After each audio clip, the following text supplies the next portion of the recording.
CBSE ने इस साल सभी क्लासेस का सिलेबस कम किया है।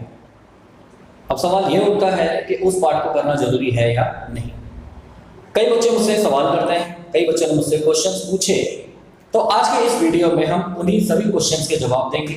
हम ये देखेंगे कि रिड्यूस्ड पार्ट या डिलीटेड जो सिलेबस है उसको करने या ना करने के क्या फायदे या नुकसान हो सकते हैं।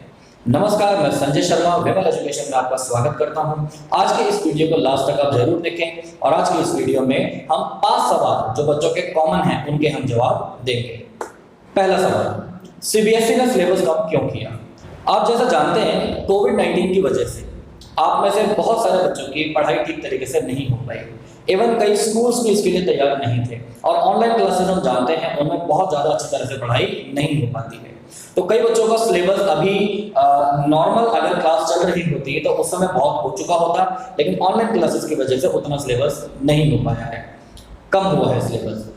तो अब क्योंकि बोर्ड के एग्जाम्स बच्चों के आएंगे या कोई से भी फाइनल एग्जाम्स आएंगे, बच्चों के ऊपर स्ट्रेस ना हो, बच्चे टेंशन ना लें, सीबीएसई ने सिलेबस इसलिए कम किया है।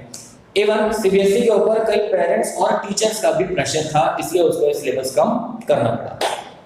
सवाल नंबर 2 ये है, फाइनल एग्जाम्स में डिलीटेड टॉपिक्स आएंगे या नहीं आएंगे? तो देखो, मैं आपको क्लियर कर देता हूं, जब सीबीएसई ने सिलेबस ही कम कर दिया है तो फाइनल एग्जाम्स जो भी आपके आएंगे उसमें वो डिलीटेड टॉपिक्स नहीं आएंगे। चाहे वो आपका पूरा चैप्टर ही खत्म कर दिया हो तो उस चैप्टर में से कुछ भी नहीं पूछा जाएगा। हाँ, कुछ केसेस में ऐसा है कि आपका आधा चैप्टर कम किया गया है और जो बाकी का जो बचा हुआ चैप्टर है वो आपका आएगा और उससे रिलेटेड चीजें अगर उस डिलीटेड वाले पार्ट में हैं तो आपको वो थोड़ी बहुत करनी पड़ेगी। सवाल नंबर 3 है, सिलेबस डिलीट करने से हमें क्या फायदा होगा? अब देखो, सिलेबस डिलीट करने से आपको बहुत बड़ा फायदा होगा। बहुत बड़ा फायदा आपका ये होगा कि आपको अब टाइम तो है ही आपके पास, आपको पढ़ना कम पड़ेगा। जहां जैसे सपोज किसी बुक में आपके 15 चैप्टर्स हुआ करते थे, अब उसमें से 1 या 2 चैप्टर तो पूरे कट गए, मींस आपको 13 चैप्टर करने हैं और उन 13 चैप्टर्स में से भी कई सारे टॉपिक्स आपके कट चुके हैं। मींस आप ये मान सकते हैं कि आपका जो सिलेबस है अब सिर्फ 50 to 60% है। सवाल नंबर 4, सिलेबस डिलीट करने से हमें क्या नुकसान होगा? तो देखो बच्चों, सिलेबस डिलीट आपका हो चुका है, ये आपके लिए भले ही एक फायदे वाली बात है, लेकिन ये एक नुकसान वाली बात भी है। नुकसान वाली बात क्या है आपके लिए, तो मैं आपको बताता हूं। आपका जो सिलेबस रिड्यूस हुआ है ना, कई पार्ट्स आपके ऐसे रिड्यूस हुए हैं कि जो आगे लिंक्ड है, नेक्स्ट चैप्टर से वो क्या है, लिंक्ड है। तो आप अगर आगे वाला चैप्टर पढ़ रहे हो और पीछे वाला चैप्टर आपने पढ़ा नहीं है तो अल्टीमेटली आपको दिक्कत होगी, तो आपको वो वाला पार्ट पढ़ना ही पड़ेगा। दूसरी बात, ये आपका जो सिलेबस जो डिलीट हुआ है ये बस आपके फाइनल एग्जाम्स के लिए डिलीट हुआ है।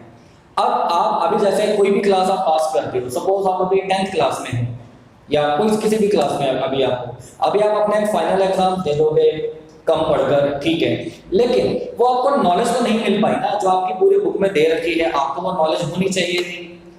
आप जब आगे 11th क्लास में जाओगे, कई सारी चीजें 10th क्लास की उसमें यूज होंगी, आपको दिक्कत होगी 11th क्लास में। कई सारी चीजें ऐसी हैं जो 12th क्लास में यूज होंगी, आपने अगर छोटी क्लासेस में उसको नहीं पढ़ा था तो आपको दिक्कत होगी, आपको वो चीजें दोबारा से पढ़नी ही पड़ेंगी। इवन इसके अलावा आप कोई भी कॉम्पिटिटिव एग्जाम अगर देते हैं, सपोज आप एनटीएससी का एग्जाम दे रहे हैं, आप केवीपीवाई का एग्जाम दे रहे हैं, तो उसमें आपको दिक्कत होगी क्योंकि उसमें सिलेबस आपका रिड्यूस नहीं हुआ है। अगर आप 12th क्लास में हैं तो आप जानते हैं 12th क्लास के बाद आप एग्जाम्स देते हैं, आप नीट के एग्जाम देते हैं, आप आईआईटी का एग्जाम देते हैं, इसके अलावा और भी बहुत सारे कॉम्पिटिटिव एग्जाम्स की तैयारी आप करते हैं। तो इनमें से किसी भी एग्जाम में आपका सिलेबस रिड्यूस नहीं होगा, मीन्स पढ़ना आपको तब भी पड़ेगा।